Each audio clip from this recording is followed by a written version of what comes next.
Origem do universo. Criacionismo. Quando se fala em origem de todas as coisas, logo vem à mente o conflito entre a teoria da evolução e o criacionismo proposto na Bíblia cristã. Onde está a verdade? Por que devemos acreditar em um pensamento em detrimento de outro? No princípio, criou Deus os céus e a terra. Gênesis 1:1. Esse é o primeiro versículo da Bíblia. Aqui há o apontamento ao Criador de todas as coisas, Deus. Independente de sua crença em Deus ou não, nos acompanhe no desenrolar desses acontecimentos, com o auxílio das considerações do Dr. Harold L. Willmington, autor, educador e conferencista bíblico. Primeiro dia. Criação da luz. Gênesis 1:2-5. E a terra era sem forma e vazia, e havia trevas sobre a face do abismo, e o Espírito de Deus se movia sobre a face das águas. E disse Deus: haja luz, e houve luz. E viu Deus que era boa a luz, e fez Deus separação entre a luz e as trevas. E Deus chamou a luz dia, e as trevas chamou noite. E foi a tarde e a manhã o primeiro dia. O Espírito Santo moveu-se sobre a terra. As ondas de força fluíram de suas fontes de energia vibrantes e onipotentes, ondas de calor e de intenso magnetismo. Assim, o universo criado foi energizado. A rotação da Terra sobre seu eixo também começou nesse momento. Tanto a energia quanto a matéria estavam presentes no quadro de espaço, massa, tempo. Os três tipos básicos de força passaram a funcionar. Primeiro, força gravitacional, que é a força entre dois objetos. Segundo, a força eletromagnética, que é a força entre o elétron e o núcleo de um átomo. E terceiro, a força nuclear, que é a força entre o próton e o nêutron dentro de um átomo. Segundo dia. A separação das águas. Gênesis, capítulo 1, versículos do 6 a 8. E disse Deus: haja uma expansão no meio das águas, e haja separação entre águas e águas. E fez Deus a expansão. E fez separação entre as águas que estavam debaixo da expansão e as águas que estavam sobre a expansão. E assim foi. E chamou Deus a expansão céus. E foi a tarde e a manhã o segundo dia. A água aqui referida ocupava dois espaços. Primeiro, o espaço do solo, a água que corria sobre a terra em oceanos, rios e lagos. E da atmosfera, o espaço da atmosfera, que refere-se ao vapor de água. Terceiro dia. A criação da vida vegetal. Gênesis capítulo 1, versículo 9 a 13. E disse Deus: ajuntem-se as águas debaixo dos céus no lugar, e apareça a porção seca. E assim foi. E chamou Deus a porção seca terra, e ao ajuntamento das águas chamou mares. E viu Deus que era bom. E disse Deus: produza a terra erva verde, erva que dê semente, árvore frutífera que dê frutos segundo a sua espécie, cuja semente está nela sobre a terra. E assim foi. E a terra produziu erva, e erva dando semente conforme a sua espécie, e a árvore frutífera, cuja semente está nela conforme a sua espécie. E viu Deus que era bom. E foi a tarde e a manhã o terceiro dia. Uma vegetação verde e viçosa, com flores exóticas, agraciava o solo seco recentemente fundado. Esses versículos desafiam a doutrina da evolução proposta por Charles Darwin. Moisés, autor dos 5 primeiros livros da Bíblia, afirma que a vida foi criada sobre a terra seca, de modo sobrenatural.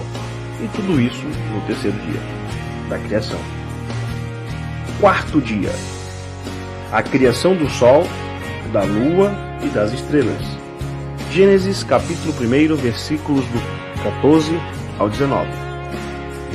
E disse Deus: haja luminares na expansão dos céus, para haver separação entre o dia e a noite, e sejam eles para sinais e para tempos determinados, e para dias e anos, e sejam para luminares na expansão dos céus, para iluminar a terra. E assim foi. E fez Deus os 2 grandes luminares, o luminar maior para governar o dia, e o luminar menor para governar a noite. E fez as estrelas. E Deus os pôs na expansão dos céus para iluminar a terra, e para governar o dia e a noite, e para fazer seção entre a luz e as trevas. E viu Deus que era bom, e foi a tarde e a manhã, o 4º dia. No primeiro dia, Deus criou a luz física. No 4º, ele criou as fontes especiais de luz. Esses corpos celestes desempenhariam 3 funções simultaneamente. Primeiro, seriam sinais, pois ensinariam e rememorariam ao homem a obra criativa de Deus. Segundo, seriam estações, funcionariam como um calendário, dividindo as estações, os dias e os anos, e tornariam possível ao homem planejar acuradamente o seu trabalho. Terceiro, seriam luzes, pois substituiriam as fontes de luzes temporárias dos dias anteriores. Um fato curioso sobre o porquê a Terra foi criada antes do Sol, em relação a isso, Willmington destaca 2 razões. Primeiro, para demonstrar a prioridade de Deus em criar o local onde viveria o homem a ser criado no 6º dia, e segundo, para prevenir que os homens adorassem o Sol. 5º dia, a criação dos peixes e das aves. Gênesis capítulo 1, versículos do 20 ao 23. E disse Deus: produzam as águas abundantemente répteis de alma vivente, e voem as aves sobre a face da expansão dos céus. E Deus criou as grandes baleias e todo o réptil de alma vivente que as águas abundantemente produziram conforme as suas espécies, e toda a ave de asas conforme a sua espécie. E viu Deus que era bom, e Deus os abençoou, dizendo: frutificai e multiplicai-vos, e enchei as águas dos mares, e as aves se multipliquem na terra. E foi a tarde e a manhã, o dia 5º. Tem-se aqui mais um contraste em relação à teoria da evolução, pois foi criado desde pequenos beija-flores até gigantescas baleias azuis. Trata-se de algo pouco conhecido até o fato de que a baleia azul é mais pesada do que um Boeing 737. Ela pode alcançar um comprimento de 33 metros e pesar mais de 150 toneladas. 6º dia, a criação das criaturas terrestres e do homem.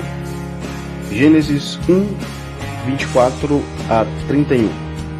E disse Deus: produza a terra alma vivente conforme a sua espécie, gado e répteis e feras da terra conforme a sua espécie. E assim foi. E fez Deus as feras da terra conforme a sua espécie, e o gado conforme a sua espécie, e todo réptil da terra conforme a sua espécie. E viu Deus que era bom. E disse Deus: façamos o homem à nossa imagem conforme a nossa semelhança, e domine sobre os peixes do mar, e sobre as aves do céu, e sobre o gado, e sobre toda a terra, e sobre todo réptil que se move sobre a terra. E criou Deus o homem à sua imagem, a imagem de Deus o criou, homem e mulher os criou. E Deus os abençoou. E Deus lhe disse: frutificai e multiplicai-vos, e enchei a terra, e sujeitai e dominai sobre os peixes do mar, e sobre as aves do céu, e sobre todo o animal que se move sobre a terra. E disse Deus: eis que vos tenho dado toda a terra, que dê semente, que está sobre a face de toda a terra, e toda árvore em que há fruto, que dê semente. Ser-vos-á para mantimento, e a todo animal da terra, e a toda ave dos céus, e a todo réptil da terra, em que há alma vivente, toda a erva verde será para mantimento. E assim foi. E viu Deus tudo quanto tinha feito, e eis que era muito bom. E foi a tarde e a manhã, o dia 6º. O homem tornou-se imediatamente o destaque desse dia e de toda a semana durante a qual se deu a criação. O homem foi feito à imagem de Deus e possuiu o mais alto modo de vida. A vida vegetal adquiriu vida inconsciente, a vida animal adquiriu vida consciente, mas somente o homem adquiriu vida autoconsciente. O homem se sujeitaria e encheria a terra. O homem foi estimulado a desfrutar da árvore da vida e de todas as outras árvores da criação, exceto de uma. Ele foi proibido de comer da árvore do conhecimento do bem e do mal. O homem deu nome a todos os animais e recebeu uma esposa. 7º dia. Deus descansa. Gênesis capítulo 2, versículos do 1 ao 3. Assim foram concluídos os céus e a terra, e tudo que neles há. No 7º dia Deus já havia concluído a obra que realizara, e nesse dia descansou. Abençoou Deus o 7º dia e o santificou, porque nele descansou de toda a obra que realizara na criação. Essa é a única vez em que se descreve Deus em descanso. Depois dos relatos da criação do mundo de forma divina, a Bíblia conta como se deu o início da corrupção moral da humanidade e os primeiros conflitos. Há uma discussão sobre o fato desses 7 dias serem literais ou não. A forma como se escreve dia em hebraico, que é Yom, sugere que sim, era um dia de 24 horas. Boa parte dos estudiosos do hebraico acreditam também nessa possibilidade, além do próprio Moisés, que foi o autor do Gênesis. Existe uma disputa acirrada entre os defensores de ambas as formas de explicar a origem do universo. Os defensores da teoria do Big Bang se encontram em dúvidas em relação a alguns pontos da teoria, como, por exemplo, o que havia antes da grande explosão, quem deu o pontapé inicial para a explosão. E os defensores do criacionismo são criticados pela ausência de comprovação científica dos fatos abordados. Em meio a essa disputa de ideias, evidenciam-se ainda os que acreditam que ambos os lados estão certos. Para eles, a ciência apenas explica, através de suas metodologias, a magnífica obra de Deus. Enfim, e você, diante do que foi apresentado nos 2 vídeos, o que acha? Criação divina ou Big Bang e evolução? Bom,